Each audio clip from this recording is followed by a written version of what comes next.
the show made headlines in mainstream news because some people decided to do an F ICE chant. And I'm gonna, and Eric, I know you and I got to talk about it. NJ didn't get to talk to you about it at all, but number one, I think it was overblown because there were the usual culprits out there, guys like Aaron Rupar, who, if you Rupar, you do something wrong. It's actually in the in some dictionaries now. Said, "Oh, the entire place erupted with ice chants." First off, that is not true. And you guys can agree or agree with me or disagree. Yeah, I would say there were a few hundred people doing it. I saw the guy that started it. I was looking down and just happened to see the first guy stand up. But it wasn't the whole arena. The vast majority of the arena was not saying a thing.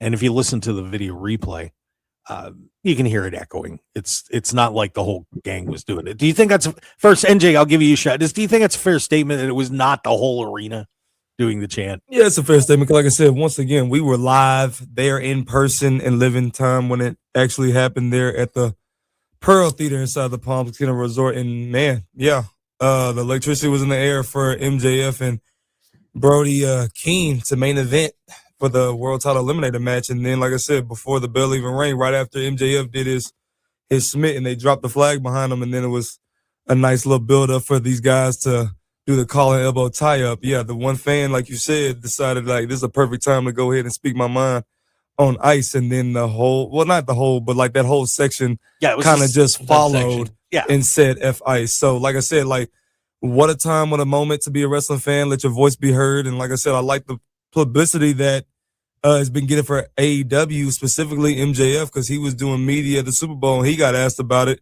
And his question was he liked that. He likes that AEW is different from the competitors where they don't censor their fans. They don't censor their fan base. So he thought it was a very nice moment that we saw he created a new meme when the camera zoomed in on his face while they were chanting that. He was like, oh, okay. But I like how he answered it. I like how he like addressed the situation while he was doing media at Super Bowl. So, like I said, it was kind of blown out of proportion, but yeah, it was just that entire section. Yeah.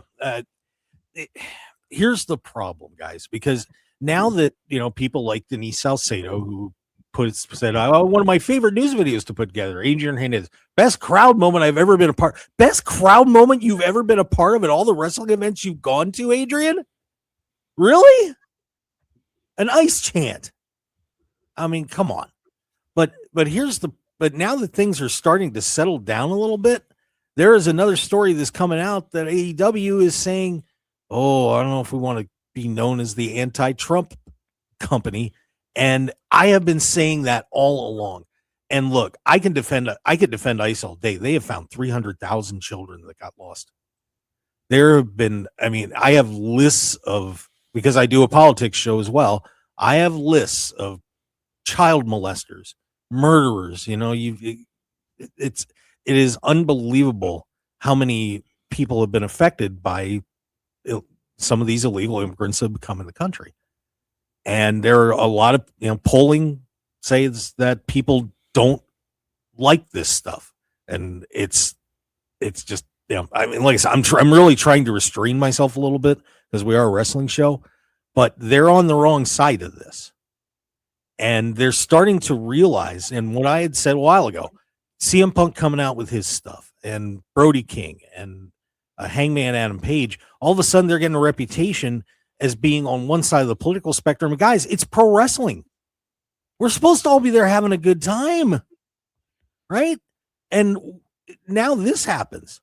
And look, and you gotta blame Tony Khan. I don't mind people speaking their mind, and if crowds can chant whatever the heck they want, but you have a company that is on the razor's edge of attendance, just starting to get back into it a little bit. And you want to alienate 60% of the potential fan base out there? That's bad business. Eric, what do you think? You also forgot Mick Foley and Eva, especially Mick Foley, posting about AEW while he's still under WWE contract, which I thought was interesting. It's a tough line to cross because mean, obviously, we know WB has their relationship with Donald Trump that goes all the way back to the late 80s, WrestleMania 4 and 5.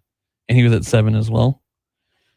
I just think it's something that neither company should be stepping into, regardless of which side they're on. You're alienating part of a fan base, whatever it is. Yes, and they should either side not be doing that. Just like you said, be a wrestling company, be an entertainment company, do your thing, ignore this and that. Just focus on what you know you're good at.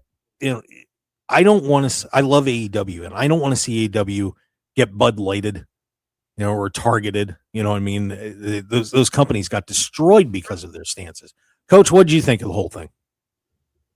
Well, you guys were at Ground Zero watching the actual show. I'm actually in ICE Ground Zero right here in Phoenix, Arizona. So when it comes to the feelings of the people that were chanting that, I'm not saying that I agree or disagree with it, but feelings are really hot in this country right now.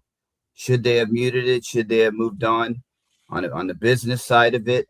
Probably, but Tony does always stuff for his sycophants, the AEW sickos, which they talk about often.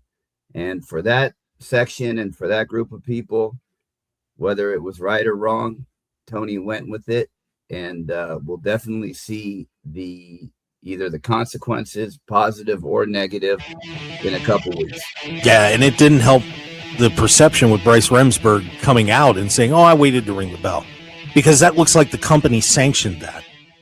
Not a good call. Not a good call. But keep in mind, I don't know if y'all saw, there was a boost in viewership. They had a boost in viewership. They had a total of 65,000 total viewers switch over and follow and mention and share AEW news after this happened. So let's see if that's a positive or a negative, y'all. It's going to be interesting. But like I said, I think there's some people saying the long haul, this may not have been a good thing. So we'll see.